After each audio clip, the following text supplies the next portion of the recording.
If you're playing DUPR, league, tournament, or any other form of competitive play, in this Learn from the Pros videos, I'm going to share with you an effective strategy that you can use to win a lot more. In fact, it's a strategy that this team used to win the gold medal at the recent PPA tournament. Let's get into it. If we haven't met before, my name is Tony Roig. It's a pleasure to meet you. In addition to being a professional pickleball coach, I'm also a senior professional pickleball player. This strategy that we're going to cover in this video is for competitive play. Whether you're playing in a DUPR match, league, whether it's team league, ladder league, tournament, any kind of competitive play, the strategy that we're going to go over is going to help you increase your odds for success in that match. The strategy we're going to be going over is dividing and conquering your opponents, as I'm going to show you in a second, and it was used successfully in this match. The first step in this process is ID your target. So we're going to set this up and then run through a couple of rallies here to talk about how you ID the target.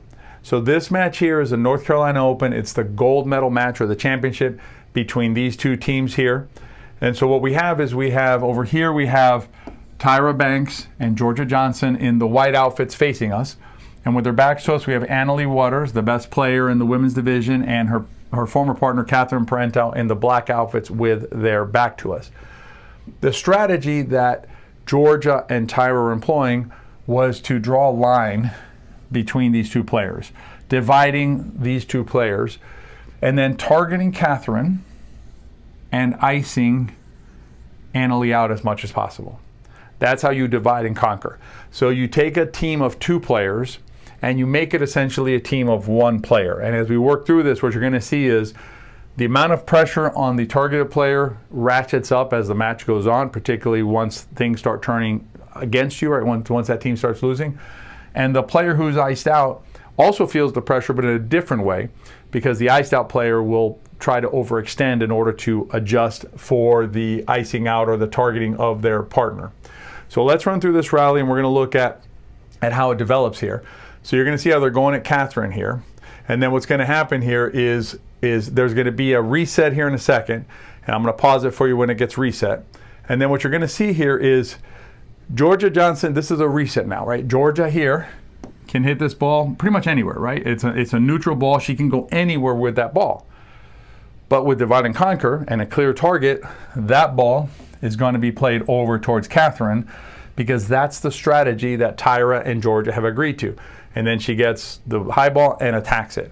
This next rally, we're going to see the same thing. We're going to see basically they go away from it a little bit, but then they recover in the middle of it and then retarget Catherine. See how far over Annalie is there? We're going to look at that again in a second.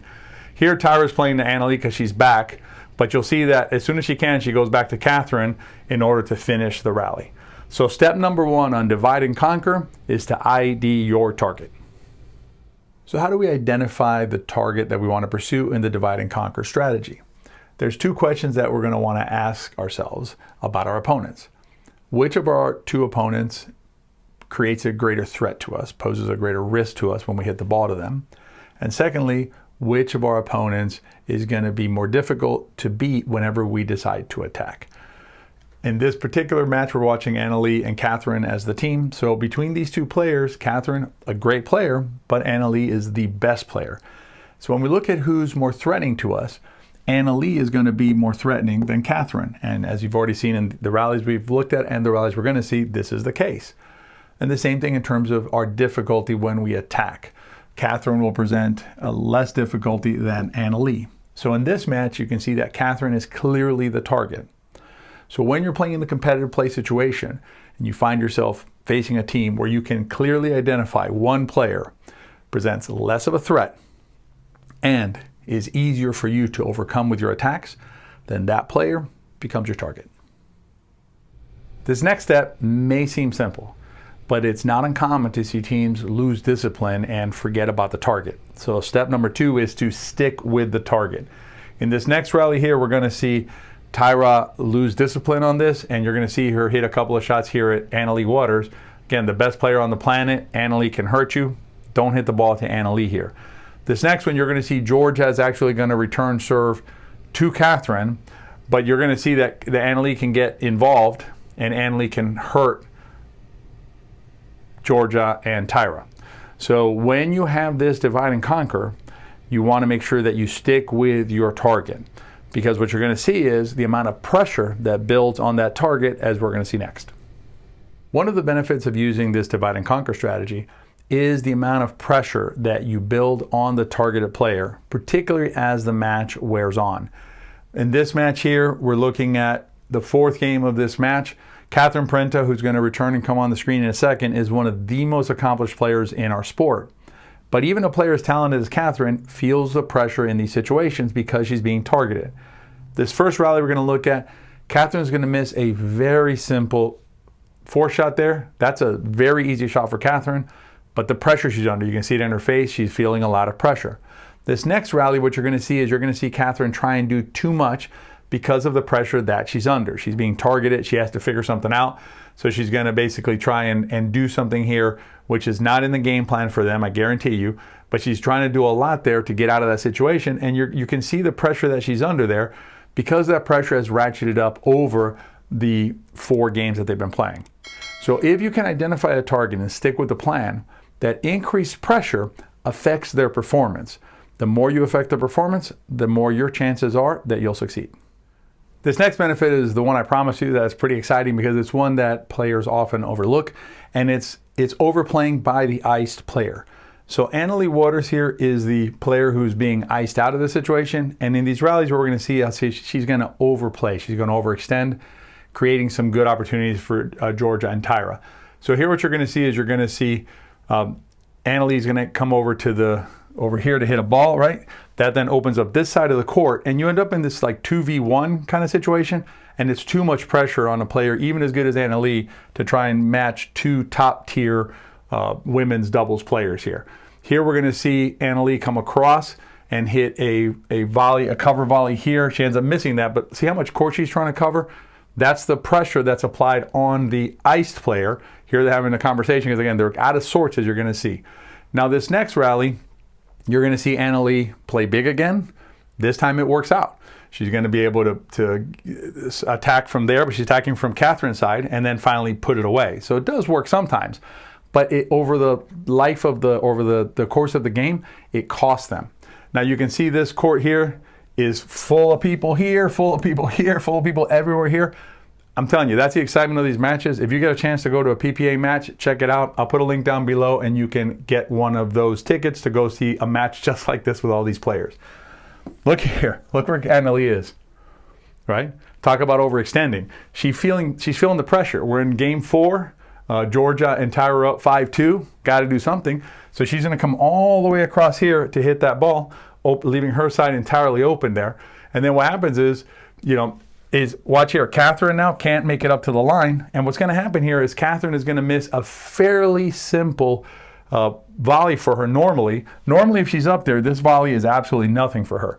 But they're out of sorts. They're out of sync because Annalie's trying to do a lot. Catherine's out of position, can't get the ball, and ends up popping up and slam put away. So here we're going to see one more where Annalie, again, is going to try and overplay because she's feeling the pressure. And what ends up happening is she comes over, right, to this side of the court, and you're going to see Georgia gets a ball here. All she has to do is push it back here. You can't even see Annalie on here. She's stressed off the court. Now you get a pop-up and a put away. That's the amount of pressure that you put on with this divide and conquer, where the targeted player is pressured, but also the iced out player feels that pressure as well and starts overextending. In the next section, I'm going to tie it all together and show you how this strategy applies no matter which side your targeted player is on. Let's tie all these concepts together and show you how it's used to close out the match. So the score right now is 6-7-2 with Annalie serving. And what we're going to see here is Tyra and Georgia continuing their relentless pursuit of Catherine here. Just ball after ball coming to Catherine. Catherine's feeling the pressure. She's going to try and go at Tyra, and that normally is not going to work out well. Tyra's a very good counter puncher here. So now we have a side out. Now the serve is going to be 7-6-1. And again, we're going to see the exact same strategy again here. You know where the third shot's going. There's no question about it. It's going to go to Catherine. And then we're going to basically, as soon as we can, we're going to start attacking Catherine again to finish the rally. That's the power of divide and conquer. We're going to show you a couple more rallies as we close out the match. But here's a really good decision by Annalie and Catherine. Annalie is one of the best timeout callers in the country. Really good decision by her. If you want to improve your competitive play inside our Better Pickleball Academy, we have all of this sort of information on competitive play. This is actually a mistake by Tyra here, out of the timeout at 8-6-1.